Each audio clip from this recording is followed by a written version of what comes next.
আবারও রাজধানীর হাতিরঝিলে মিলল লাশ। শনিবার সকাল ৮টার দিকে গুলশান বাড্ডার লিংক রোডে হাতিরঝিলে পানিতে ভাসমান অবস্থায় মরদেহ পড়ে থাকতে দেখেন স্থানীয়রা। 999-এ কল দেন প্রত্যক্ষদর্শীরা। ৮টা বাজে আসলাম, তখনকার দেখে মানুষ ভিড় হয়ে গেছিল।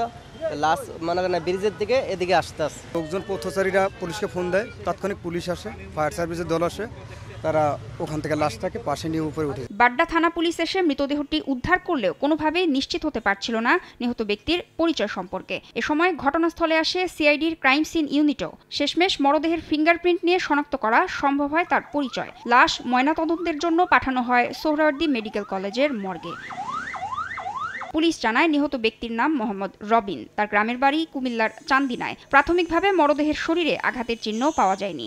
প্রাথমিকভাবে এই মৃতদেহের গায়ে কোনো রকম আঘাতের চিহ্ন বা সাসপিসিয়াস কিছু আমরা পাচ্ছি না, এবং এটা আরও বিস্তর তদন্ত করলে আমরা বলতে পারবো আসলে ঘটনাটি আসলে কি। 1, 2, 3 ঢাকায় জমি জিতে নিন 100% ক্যাশব্যাক সহ 20 কোটি টাকার পুরস্কার।